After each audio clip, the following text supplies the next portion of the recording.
السلام عليكم. ان شاء الله في الفيديو ده هنعرف اسباب تشقق ثمار الفواكه وخصوصا البرتقال او الحمضيات عموما يعني. وهي بتبقى اكتر في الموالح في ثمار البرتقال ابو سرة، لانه بيكون القشرة بتاعته درجة الصلابة بتاعتها بتبقى ضعيفة شوية، بتبدأ التشقق من السرة.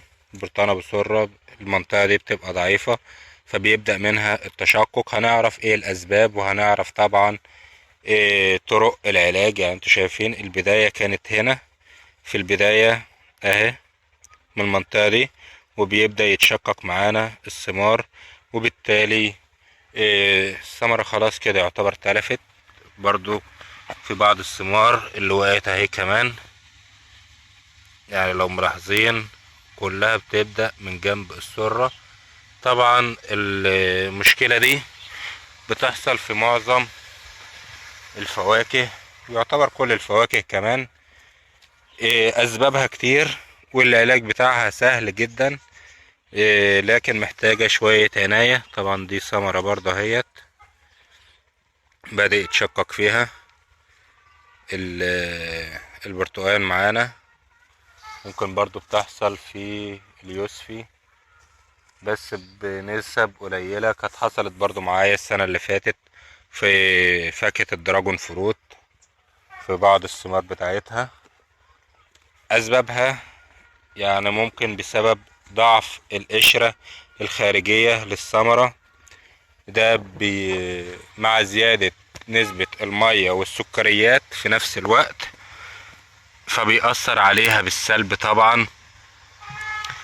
زيادة نسبة السكريات اللي بتدخل الثمرة والمية بتؤدي إلى انفجار القشرة الخارجية بسبب زيادة الكمية اللي داخلة للثمرة، فبالتالي بيؤدي لانفجارها. ده سبب من الأسباب. السبب التاني برضو التعطيش المفاجئ للشجرة، وخصوصا أثناء حمل الثمار أو في المرحلة ده. هو يعتبر أكتر وقت من شهر 7 لشهر 11، ده أكتر وقت ممكن يتسبب فيه انفجار للثمار بتاعة الموالح. طبعا التعطيش المفاجئ لها، ناس كتير بتعطش وبعد كده بتروي ري مفاجئ بعد فترة تعطيش كبيرة، فبالتالي طبعا بيدخل للثمرة نسبة مية أكبر، وبيؤدي بالتالي لانفجار الثمرة بسبب الري المفاجئ لها. كمان ممكن بسبب التسميد الازوتي في الفترة دي، فبالتالي بيأثر عليه طبعا على الثمرة ويؤدي لتشقق الثمرة نفسها. وبالتالي يعني ممكن لو مزرعة كبيرة يأثر طبعا جدا على المحصول ويحصل خسائر كبيرة لها. فعشان كده لتجنب تشقق الثمار لازم طبعا اول حاجة الري بانتظام. لازم الري يكون بانتظام، وخصوصا في فترة الصيف لازم نعرف بنروي كل قد ايه. وطبعا الري يكون ري مناسب للثمرة بتاعتنا للشجرة بتاعتنا، عشان الثمرة تفضل القشرة الخارجية للثمرة تفضل محافظة على تماسكها، يدخل لها العناصر اللي هي محتاجاها. طبعا من الحلول التانية التسميد الجيد للثمار للشجرة الأول، تسميد في فترة الشتاء أو بعد جمع الثمار على طول. تسميد بسماد عضوي جيد متحلل، ده عشان يديها الغذاء المناسب، بيدي للزهرة أولا وللثمرة طبعا بعد كده، ويديها تماسك وغذاء كويس ليها. ده حل. طبعا رش الكالسيوم وخصوصا الكالسيوم بورن مهم جدا لثمار لأشجار الموالح.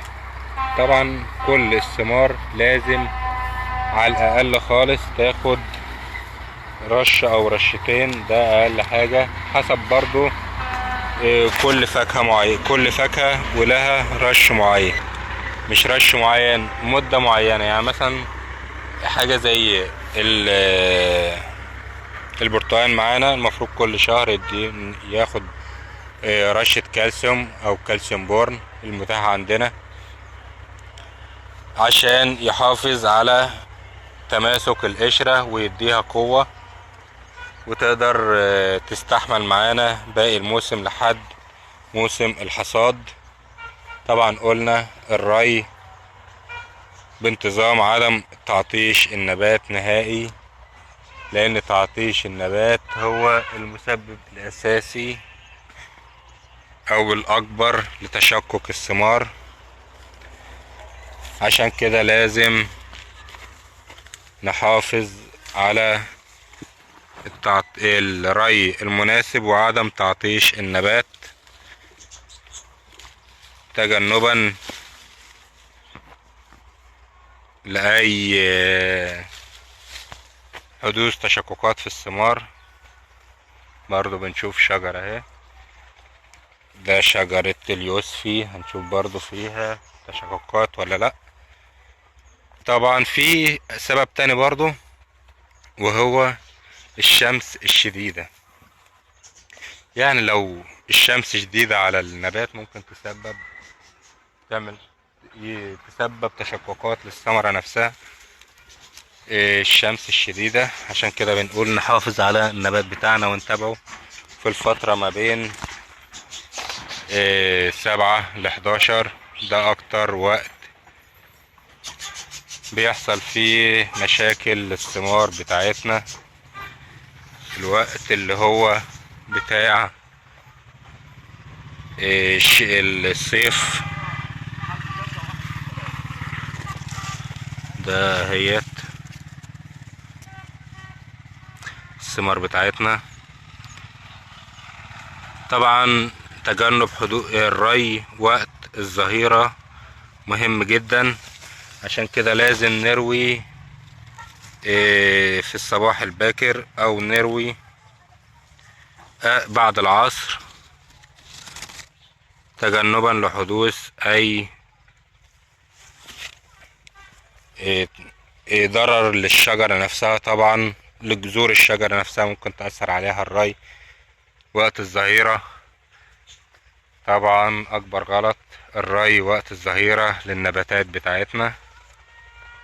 كانت حصلت برضو معايا في شجرة الليمون، مش كنت شفت قبل كده برضو، مش عارف ممكن تكون موجودة ولا لأ.